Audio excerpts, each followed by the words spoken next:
স্বাগত জানাচ্ছি প্রবাসী বাংলাদেশে, আপনাদের সাথে আছি সৌমিত্র শুক্ল। জাল সার্টিফিকেটই শুধু নয়, অযোগ্যতার কারণে একাধিকবার চাকরি যাওয়া ব্যক্তিকে বোয়িংয়ের পাইলট হিসেবে চুক্তিভিত্তিক নিয়োগ দেওয়ার অভিযোগ উঠেছে রাষ্ট্রীয় উড়োজাহাজ সংস্থা বিমানের বিরুদ্ধে। এমনকি শর্ত অনুযায়ী যাচাই বাছাই প্রক্রিয়ার বিভিন্ন ধাপেও পাশ করতে পারেননি কয়েকজন। এমন গুরুতর অভিযোগ সামনে আসার পর তাদের সাময়িক নিষেধাজ্ঞায় রেখে অভিযোগ তদন্ত করছে বিমান কর্তৃপক্ষ। আরও জানাচ্ছেন আব্দুল্লাহ তুহিন। অত্যাধুনিক বোয়িং 777 পরিচালনার জন্য গত বছর ফেব্রুয়ারিতে চুক্তিভিত্তিক নিয়োগ দেওয়া হয়েছিল 14 জন ক্যাপ্টেন ও ফার্স্ট অফিসার। তাদেরই একজন সাদিয়া আহমেদ। সিভিল এভিয়েশনের নিয়মে বাণিজ্যিক পাইলটদের অবশ্যই উচ্চ মাধ্যমিকে বিজ্ঞান বিভাগ এবং বাধ্যতামূলক পদার্থবিদ্যা এবং গণিতের সাথে সমমানের শিক্ষাগত যোগ্যতা থাকতে হবে। অথচ সাদিয়া মানবিকের ছাত্রী, সনদ জাল করার পাশাপাশি বোয়িং উড্ডয়নের অভিজ্ঞতার শর্তেও পাশ করেননি তিনি। চাকরিচ্যুত হয়েছিলেন রিজেন্ট ও জিএমজি এয়ারলাইন্স থেকেও। একটা ভুয়া সার্টিফিকেট দিয়ে সে যদি প্লেনে কাউকে নিয়ে যায়, এটা life risk for both passengers and her himself. মানে বিধির কিছুই না, যদি কেউ এরকম ভুল সার্টিফিকেট বা অন্য কিছু করে, তাহলে ডিডি insisted that he or she should be dismissed from the service and তার এগেইনস্টে কেস করবে। তার আগে একই ব্যাচের নিয়োগ পাওয়া 14 জনের মধ্যে 5 জন ছাড়া বাকিরা জাল সার্টিফিকেট, অযোগ্যতা এবং লাইসেন্সিং পরীক্ষায় ব্যর্থতার দায়ে অভিযুক্ত। অথচ তাদের উচ্চ বেতন এবং প্রশিক্ষণে এরই মধ্যে বিপুল অর্থ ব্যয় করেছে বিমান। সে তো প্রাইমারিলি সিলেক্টেড হয়ে এসছে, তো তাকে তৈরি করার বিষয়টা সেটা সবাই করে, এটা আমাদেরও করতে হবে। তো তারা যদি এর ব্যত্যয় হয়, তাদের কাছ থেকে কম্পেনসেশনের আমাদের সুযোগ আছে।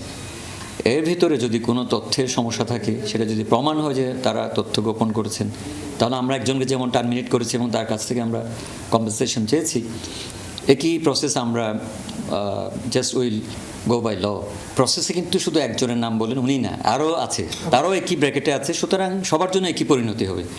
বিমান যে বললাম, আমাদের যে স্ট্যান্ডার্ড ম্যানুয়াল যেটা, এটা ফলো করে এটার ব্যত্যয় হওয়ার কোনো সুযোগ নেই। কারণ আমাদেরকে অডিট করছে বিভিন্ন সংস্থা, যেটা এভিয়েশন সেক্টরে, এটা সবাইকে মানতে হয়। সাদিয়া বিমানের chief of training captain Sajid আহমেদের স্ত্রী।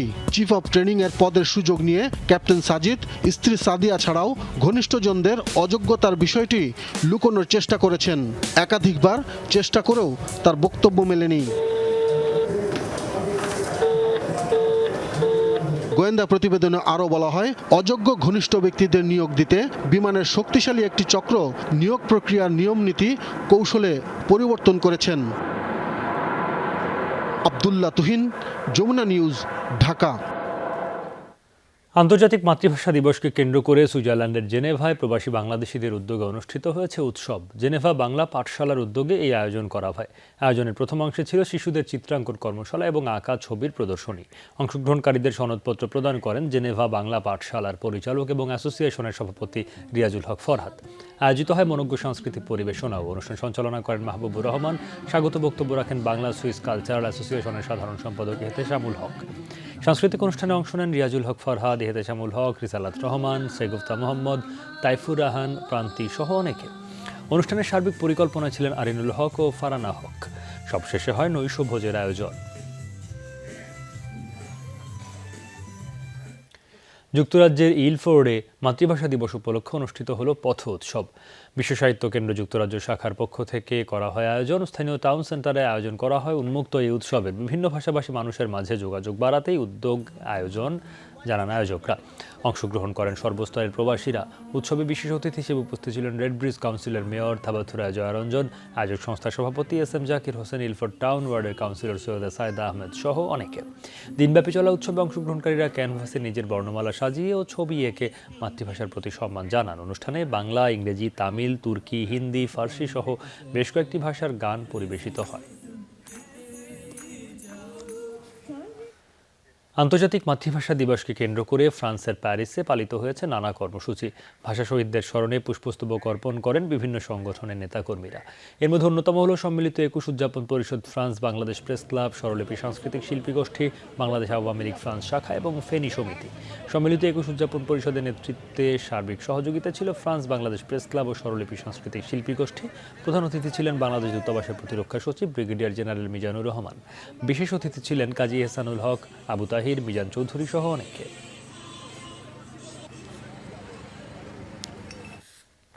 ৩২তম নিউ ইয়র্ক বাংলা বইমেলা অনুষ্ঠিত হবে ১৪ থেকে ১৭ জুলাই। প্রতি বছরের মতো এবারও মেলার আয়োজন করছে মুক্তধারা ফাউন্ডেশন। সকালে জাতীয় প্রেস ক্লাবে এক সংবাদ সম্মেলনের মাধ্যমে সব তথ্য নিশ্চিত করেন মেলার আহ্বায়ক ডক্টর আব্দুল নূর। মেলা অনুষ্ঠিত হবে নিউ ইয়র্ক শহরের জামাইকা পারফর্মিং আর্টস সেন্টারে। মেলায় অংশগ্রহণের জন্য বাংলাদেশ থেকে ২৫টি প্রকাশনা সংস্থা নথিভুক্ত করেছে বলে জানিয়েছে আয়োজক কমিটি। গত বছরের মতো এবারও মুক্তধারা জিএফবি সাহিত্য পুরস্কার ২০২২ প্রদান করা হবে মেলায়। এছাড়া নতুন অভিবাসী লেখকদের প্রকাশিত গ্রন্থ থেকে শহীদ কাদরী গ্রন্থ পুরস্কার ২০২৩ দেওয়া হবে। মেলায় অংশগ্রহণকারী বিজয়ী শ্রেষ্ঠ প্রকাশনা সংস্থাকে চিত্তরঞ্জন সাহা সেরা প্রকাশনা সংস্থা পুরস্কার ২০২৩ প্রদান করা হবে বলেও জানানো হয়। ভারতের স্বাধীনতা দিবস উদযাপন করেছে দেশটিতে বসবাসরত প্রবাসী বাংলাদেশিরা। দুদিনব্যাপী আয়োজন স্থানীয়দের সাথে আনন্দে মাতেন প্রবাসীরাও। দেশটির ঐতিহ্যবাহী লিবারেশন টাওয়ার ও কুয়েত টাওয়ারকে সাজানো হয় বর্ণিল সাজে। এছাড়াও অন্যান্য প্রতিষ্ঠানেও থাকে বাহারি আলোকসজ্জায়। এবছর জাতীয় দিবস উপলক্ষে সরকারি ছুটি রাখা হয় ৪ দিন।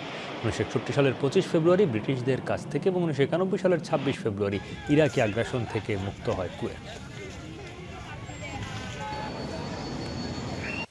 স্বাধীনতা দিবস উপলক্ষে এখানে সবাই মিলে একটু ঘুরতে আসছি, অনেকগুলো ফ্যামিলি মিলে একটু মজা করব। আমরা এখন সবাই এনজয় করতেছি, সেলিব্রেট করতেছি হালা ফেব্রিক কুয়েতে। আজকে আমরা যারা এখানে কুয়েতে যে সমস্ত প্রবাসী ভাইয়েরা আছি প্রত্যেকেই কিন্তু এখানে আমাদের মতো কোথাও না কোথাও ওরা সেলিব্রেশন করতেছে। সৌদি আরবের রিয়াদে অনুষ্ঠিত হয়েছে কুমিল্লা জেলা প্রবাসী আওয়ামী লীগের আলোচনা সভা। অনুষ্ঠানে সভাপতিত্ব করেন সংগঠনের সভাপতি আবুল বশির। সভা পরিচালনা করেন সাধারণ সম্পাদক শেখ জামাল ও এইচ.এম. আলমগীর। প্রধান অতিথি ছিলেন কুমিল্লা দক্ষিণ জেলা আওয়ামী লীগের অর্থ বিষয়ক সম্পাদক আলী আকবর। বিশেষ অতিথি হিসেবে ছিলেন কুমিল্লা মনোহরগঞ্জ উপজেলার চেয়ারম্যান জাকির হোসেন ও বাংলাদেশ বিমানের রিজিওনাল ম্যানেজার আল মামুন ফারুক, নন্দলাল সরকার। প্রবাসীদের সহজে দেশে টাকা পাঠানোর সুবিধায় পূর্ব লন্ডনে কার্যক্রম শুরু করল বিদেশ পে নামের মানি ট্রান্সফার শপ। সব থেকে বেশি রেটে বৈধ পথে দেশে টাকা পাঠাতে পারবেন প্রবাসীরা, দাবি প্রতিষ্ঠানটির কর্ণধারের। উদ্বোধনী অনুষ্ঠানে প্রধান অতিথি হিসেবে উপস্থিত ছিলেন কাউন্সিলর কামরুল হোসেন মান্না, আইএফআইসি মানি ট্রান্সফারের CEO Mohammad Monowar Hossain, NatWest bank business relation manager Jafar Sadi, বিদেশ পের এমডি শের মাহমুদ, চেয়ারম্যান মোহাম্মদ শেখ সহ স্থানীয়রা। সরাসরি আর দেখা হলো না স্বামীর মুখ, কারণ মোবাইল ফোনে বিয়ে হয়েছিল তাদের। দেশে আসার পথে দক্ষিণ আফ্রিকায় সড়ক দুর্ঘটনায় আহতের পর ছিলেন কোমায় ফেনীর আনিসুল হক মিলন। অবশেষে মৃত্যুর কাছে হার মানলেন। ওই দুর্ঘটনায় মৃতের সংখ্যা বেড়ে দাঁড়িয়েছে ৬ জনে। প্রায় ১৩ বছর পর ছুটি নিয়ে দক্ষিণ আফ্রিকা থেকে দেশে ফিরছিলেন ফেনীর আনিসুল হক মিলন। আয়োজন করে ঘরে তোলার কথা ছিল ২ সপ্তাহ আগে মোবাইল ফোনে বিয়ে হওয়া স্ত্রীকে, কিন্তু সেই মিলন এবার ফিরবেন লাশ হয়ে। ঢাকার উদ্দেশ্যে মিলনকে এগিয়ে দিতে গিয়ে ২৪ ফেব্রুয়ারি দক্ষিণ আফ্রিকার নবি ওফুট ওয়েস্ট শহরে সড়ক দুর্ঘটনায় মারা যান ৫ বাংলাদেশি। এরপর বাংলাদেশ সময় সোমবার সন্ধ্যায় মৃত্যু হয় গুরুতর আহত অবস্থায় চিকিৎসাধীন মিলনের। নিভে যায় বাবা মা ও সদ্য বিবাহিত স্ত্রীর আশার ক্ষীণ প্রদীপটুকু। আমি একটা মেয়ে ঠিক করছি তার বিয়ের জন্য, সে বাড়িতে আসতেছে শুক্রবার দিন, তার ফেলার শনিবার আমি একা আনবো। আনলে আমি মেয়েটা টাকা পয়সা হইলে বা মেয়েটা উড়ে আনবো। এই অবস্থা শুক্রবার দিন 3টে আমার কাছে খবর আছে আমার ছেলে অ্যাক্সিডেন্ট হচ্ছে। আমার ৬ লাখ টাকা কিস্তি লইছে আমার একটা কিস্তি গেছে, আমি ৬ লাখ টাকা কিস্তি কোথায় আমি এই চিন্তায় মরি। ৩ ভাই বোনের মধ্যে সবার বড় ছিলেন মিলন। দীর্ঘ প্রবাস জীবন পরবাস থেকেই হাল ধরেছিলেন পরিবারের। তার মৃত্যুতে শোকের ছায়া নিজ গ্রাম ফেনীর দাগন ভূঁইয়ার রামানন্দপুর গ্রামে। দীর্ঘ ১৩ বছর ধরে ভাইয়া দেশের বাইরে ছিল, সরকার কাছে অনুরোধ থাকবে আমার বাইরে যেন আমাদের কাছে আনে দেওয়ার ব্যবস্থা করে দেয় আর আমাদের পরিবারের যে ঋণটা ছিল ওই ঋণটা অনেকটা যেন সাহায্য করে। প্রতি মাসে 10 তারিখে বাইরে 41,000 টাকা কিস্তি, আমার বাইরে এক কিস্তি দিছে, সামনের মাসে 10 তারিখে বাইরে আরো এক কিস্তি। আমার ভাই তো ছোট একটা আছে, সে বেকার, বাবাও বেকার। 3 দিনের মধ্যে প্রথমে নিহত 5 জনের মরদেহ দেশে আসতে পারে বলে জানালেন উপজেলা নির্বাহী কর্মকর্তা। মিলনের মরদেহ একই সাথে আনার চেষ্টা চলছে। যারা আগে মৃত্যুবরণ করেছিলেন তাদেরও ময়নাতদন্ত হয়েছে। সর্বোচ্চ 3 দিনের মধ্যে হয়তো ওনাদের মৃতদেহগুলো বাংলাদেশে আসার হয়তো সম্ভাবনা রয়েছে। হয়তো ওখান থেকে হয়তো একসাথেই পাঠানোর ব্যবস্থা করবে। দক্ষিণ আফ্রিকায় দুর্ঘটনায় 6 জন নিহতের পর আহতের মধ্যে একমাত্র বেঁচে আছেন গোপালগঞ্জের নাহিদ আহমেদ। আরিফুর রহমান, যমুনা নিউজ, ফেনী। এই ছিল প্রবাসী বাংলাদেশের সাথে থাকার জন্য ধন্যবাদ।